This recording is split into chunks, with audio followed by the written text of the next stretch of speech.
Good morning, everyone. Shortly, I'll have to leave to go to the floor because today we're very sadly, as the House holds a moment of silence in honor of our colleague, Congresswoman Jackie Walorski of Indiana, and two members of her staff, sadly, Zachary Potts and Emma Thompson, who they all tragically died last week. The Congresswoman was a lifelong proud Hoosier who lived a life of service. She was admitted by colleagues on both sides of the aisle, admired by colleagues on both sides of the aisle for her commitment to her constituents and her personal kindness. This bill on the floor right now is being chaired by Jim McGovern. She and Jim McGovern chaired the Hunger Caucus, and as I said, with great admiration for her. May it be a comfort to her family, her loved ones, and staff, and the loved ones of Zachary and Emma, that the whole House community mourns with them. It's so sad. It's so tragic. Okay, so some of you didn't come on the other day, Wednesday, when we had our presentation of our visit to Asia, following the President's emphasis in making a priority of Asia-Pacific initiatives as we go forward, his Indo-Pacific economic framework and the rest. And following up on that, we made the trip to Singapore, to Malaysia, to Taiwan, to Korea, and Japan. And since you weren't there, let me just say this. Maybe some of you were. We showed how we were received and how it was reported in the region. It was a very successful trip. A long time ago, before most of you were born, and maybe before your parents were born, there was a show on TV called That Was the Week That Was. David Frost was the host, and it was about a review of what happened the previous week, sort of in a intended to be comic vein. I don't know who thought it was funny or what. It depends on what side of the issues you were. But I did want to review this past week because it has been monumental. As I mentioned about our trip to Asia a week ago, we returned from that trip, and I bring like one of my proudest possessions that I have. This is Spar 19. This is what the crew, each of the members of the crew, have for their belongings and the rest. And they made one for me, and they signed it all, and they decided to make it in pink. Theirs is usually not pink, but it's the most wonderful prized possession that I have of how well they took care of us on this trip, which had 3 million people following the tail number. That was Friday. Again, we had our press event to talk about what happened there. We'll continue to have that on the ongoing about the importance of our Asian Pacific involvement under leadership of President Biden, as we also celebrated this week the President signing our approval of Finland and Sweden into NATO, looking to our transatlantic strength and friendships. Okay, so that was then Tuesday. The President signed the CHIPS and Science Bill. This was a remarkable, remarkable success for any of us who care about our country, our competitiveness, and our future. It declares our economic independence. We are much more self-reliant. It declares it strengthens our national security. It enhances our families' financial future. It ensures America can outcompete any nation on earth, and it does so in a way that has fairness and is inclusive and diverse as we go forward. The new law, a once-in-a-generation law, creates 100,000 new Davis-Bacon, that would be prevailing wage jobs, and returns America to a world leader in the semiconductor and chips manufacturing business. It has many House priorities. When you wear a mask a lot, of course, you kind of get sniffles, so we had to wear a mask a lot on our trip. Many House priorities, including to recruit a nation's best minds on an inclusive STEM workforce that will unleash innovation across the country, every place in our country, every community in our country. We thank our remarkable chairs for their vision and science-based work. We are proud of a 100% Democratic vote and the bipartisan nature of the bill. And we, once again, commend our president. Then, that was Tuesday. Then on Wednesday, this is the week that is and was, the president signed the PACT Act, taking historic action to care for those who put their lives on the line for America and now suffer from devastated diseases. This could apply to approximately 3.5 million Americans. The PACT Act will save lives. It secures access to vital health care for potentially, so they say, 3.5 million veterans exposed to deadly toxins from burn pits, and empowers those harmed at Camp Lejeune because of the water supply there to have their day in court. As I always say, the inside maneuvering goes so far, the outside mobilization makes everything better here. And we thank the heroic veterans and advocates who made this law their life's work, and we're pleased that care will be delivered as soon as possible. In case you don't know what burn pits are, some of these are as large as, not a football field, 3 football fields. They throw all kinds of CRAP into it, literally, and things that might go by that name into it, and it burns, and it has a terrible impact, causing cancer and the rest, and you don't even know about it until later. So this is it's a presumption of qualification for health care benefits if you were in that area and you are sick. It gets rid of all of that red tape to prove that it might be a connection. And today is really a glorious day for us. We send to the president's desk a monumental bill that will be truly for the people, the Inflation Reduction Act. I commend Leader Schumer. He did a masterful job in the Senate for his work to send the legislation to the president, to us, then to the president. Sadly, for all the good that it does, without one Republican vote. This legislation and all major legislation championed by President Biden, from the American Rescue Package to infrastructure to the CHIPS and Science Act, is about loosening the stranglehold that special interests have had on the Congress, whether it's the fossil fuel industry, whether it's big pharma, and even just to go to gun safety with the gun industry, loosening that grip and giving much more leverage to the people rather than to the special interest. Again, the IRA, you have to be, some of the Irish are a little sensitive about whatever, but the Inflation Reduction Act, it's a kitchen table issue. If you are sitting at your kitchen table and wonder how you're going to pay the bills, your health care bills, your prescription drug bills, this bill's for you. It finally enables Medicare to negotiate for the price of prescription drugs. It prevents excessive price hikes. It caps out-of-pocket prescription drugs to $2,000, extends the Affordable Care Act subsidies for 3 years to lock in lower premiums that save 13 million people an average of $800 a year. And then it combats the climate crisis, cuts carbon pollution by 40%, creates 9 million good-paying jobs, and brings energy costs down from like $500 to $1,000. We have been trying for decades to prevail, to win legislation that enabled the Secretary to negotiate for lower prices. Big Pharma has had a stranglehold on the Congress, so we couldn't get it done until now.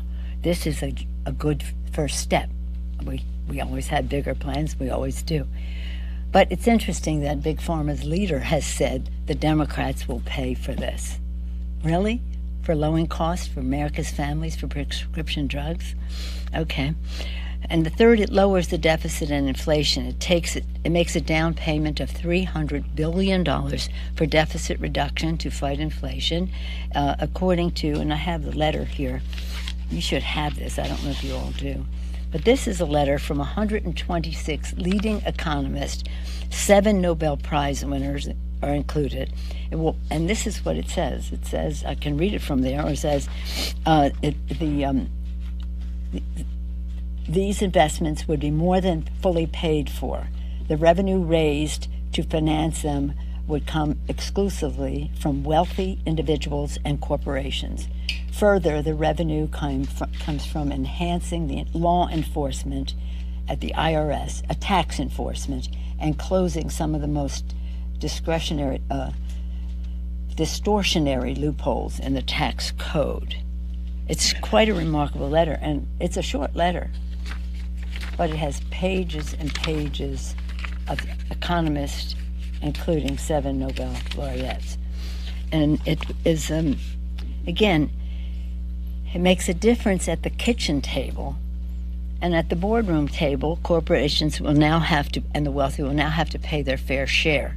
No new taxes on families making more than, no new taxes on families making less than $400,000 or under, and no new taxes on small business. Not one middle-class person filling out their taxes will pay higher taxes. Now, the other, again, we can talk about it if you wish. We can talk about the IRS and what we just talked about there, about how the rich will finally pay their fair share. This bill honors the Democrats' promise to American families. After we pass it and the president signs it into law, we will continue to fight for more of the family features of the bill that are not included in this legislation. This legislation is historic, it's transformative, and it is really a cause for celebration. We'll always put the people over politics in stark contrast to the position of the Republicans, with their extreme MAGA Republicans, criminalizing women's health care, planning to end Social Security and Medicare. Don't take it from me. Look at their own statements on this, and attacking democracy.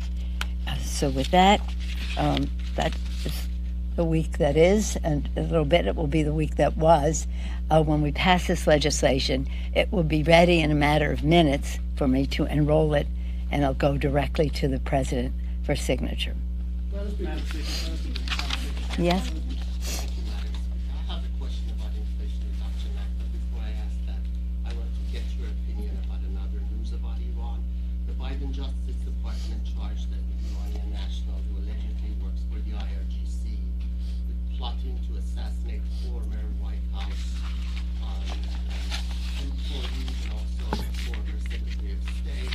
I wanted to get your opinion about Iran trying to assassinate former U.S. officials under U.S. soil. And what comment would you expect from me to say? I mean, this is outrageous. This is, as I understand it, and I don't know much about it, but that they're holding everybody accountable for Soleimani, and that's what it is about. But again, all the more reason to be ever alert and vigilant, and good for the Justice Department for bringing those charges. On the Inflation Reduction Act. Yes, sir. Madam Speaker, with the Inflation Reduction Act, can people expect a bill to have an impact of something as pernicious as inflation quickly in a matter of months? Well, you have to get started, yes. I mean, the fact is that inflation has many causes, and we have some of them piling up at once. Some are good. That is to say, when you have high employment, low unemployment, and increased wages, even though not keeping up with inflation, you will have a level of inflation. I've said before here, my first hearing with the chairman of the Fed when I was a brand new member of Congress, nose to nose with him as the most minor person on the committee, and he said unemployment is dangerously low. Oh, really? How could that be? Well, in relationship to what it does to inflation. So the president, to his credit, under his leadership, 8 million jobs, private sector included, everybody participating, but under his leadership, 8 million, now 9 million jobs created, unemployment cut in half. So that's one. And we don't want to trade jobs. We're glad about those jobs and that unemployment rate. Secondly, we have COVID, and we have the supply chain challenges that increase cost and therefore increase lower supply, increase cost, and therefore increase. We have a war in Ukraine that has increased Putin's price at the pump, and so you have a lot of things coming together at once. That is not to say, and you have corporate America exploiting the taxpayer. I mean, the consumer. The consumer. We've talked about that, whether it's the food industry, the price at the pump, and whether it's shipping cost and the rest that increase inflation. So there are a lot of reasons that have taken that we're here, but rather than talk about that, we talk about what we want to do about it. And what we want to do about it is lower cost. As you see, inflation was zero for the past month, zero increase. Now you see the price at the pump is coming down. We hope it will continue to do that. We must ensure that it does. We passed legislation to reduce the cost of food. So we are, when you say pernicious, I agree with you, but we have to act upon it. And this legislation, as the economist said and the Nobel laureate said, will help with fighting inflation. How concerned are you about the rhetoric from Republicans around what's going on with Trump and the Department of Justice right now? Some of them saying that it's gone too far for the FBI to have done this. And secondly, do you want to see Congress open more investigations into the material that Trump allegedly took? Well, I appreciate your question, but let me respond in this way. As you probably know, I have about 30 years of experience in intelligence, one of the only leaders in Congress, and as far as anybody can remember, bringing security and intelligence to the office. So I watch this very carefully. Rather than some of the aspects of your question as worthy as they are, I think what is important now is to know the seriousness of what these documents were about, alleged to be about. We don't know. Well, hopefully we'll see more, but we don't want to see too much more because that might endanger our security. So when we talk about this, there are laws against the improper handling of this material. There are laws against that, and and we have to recognize that. This information, as it is coming across, and we'll know more later, is highly classified, well above top secret. It is again higher than top secret. It's top secret SCI. It is it's about our national security, as we are told, and we'll see how deeply it goes into that. So I think our concern is always to protect and defend. And protecting and defending means we do not frivolously treat the documents that relate to, perhaps, as they're saying, and we'll find out, again, all alleged at this point. I don't know any more than is in the public domain. Everybody's holding it very tightly. That if the nature of this of these documents is what appears to be, this is very serious. Very serious. Given Yeah. that, though, do you want other congressional committees to I'm not concerned. Right now, it's in an arena that we will see what happens next. It isn't. I'm not making plans about congressional investigations. Let's see what the course they're on is now. Yes, Josh. Were you briefed on any aspect of this? No. What was missing that they were going to? No, nothing. You just know what's in the public. No, domain. no, just know what's in the public domain, and what's in the public domain is, there. A president can declassify anything. Shouldn't be able to declassify the matters of this seriousness. This isn't declassified. It's just improperly handled. Now, what is it? We'll see. We'll see in the unsealing, and that may not tell us everything still because of the serious nature of all of this. But since you're asking this question, let me be self-serving. A long time ago, like 20 years more, when we had our last intelligence bill, when President Clinton was president, there were some over on the other side of the building who wanted to put into the intelligence bill legislation that said if a reporter reported something on the basis of information that he or she received, that person would have to prove that it did not harm our national security. So if you got some information and you wrote it up, the burden would be on you to report that it did not harm national security. I said to the president, you can't sign this bill. We were not signing the conference report on it because it came from the Senate. We're not signing the conference report. You cannot sign this bill. And he, of course, agreed. He just didn't know about it. I was a ranking member at the time. So what we did was we changed it to say, if you had this information and you wrote about it, the government would have to prove that you harmed national security, which was a big victory for freedom of the press in our country. And we got wonderful response from editorial boards and the rest of that. But so be careful about how you handle whatever it is, but you have to be appreciative of the fact that we reverse the burden of proof in that. Was that self-serving? Yes, sir. Last question. Okay. Can we ask you about the attack in Ohio against the FBI? I'm curious if you have any This comments gentleman or was concern about- recognized. I'm sorry. Okay. There was enough concern apparently for a search warrant to be granted of Trump's residence. This is not by any stretch his first go-around, his first brush with the law.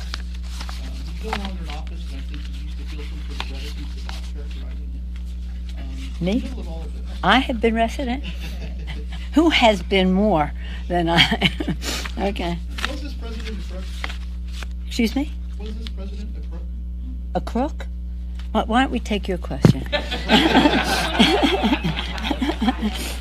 mean, feel free to respond to my colleague's question, but the attack against the FBI office and the parent attack against the FBI office in Ohio, how concerned are you about the increased level of violence against law enforcement, against public officials? And are you concerned that some of the rhetoric from the former president could be to blame for some of those increased threats? Thank you for your question. We need more evidence than a presidential incitement of an insurrection on the Capitol to know about causing concern about the safety of members of Congress, of our Capitol, of our Constitution, and of our law enforcement. On Tuesday, we had a conference with the member, it was a Zoom caucus with our members where we had a presentation on enhanced security for members and their staff and families. And in an unemotional, serious way, recognizing that this inflaming of situations that have no basis in truth even, and are in disregard of the responsibilities of law enforcement. So yes, but we have to be, no, there are no guarantees. We sign up for this, we have to do our jobs. I know very well how vicious they can be for a long time now, but certainly enhanced, if that's the word, exacerbated by the statements of the president. You would think there would be an adult in the Republican room that would say, just calm down, see what the facts are, and let's go for that, instead of instigating assaults on law enforcement. Thank you all very much. We have to go to the floor for the moment of silence now. Thank you.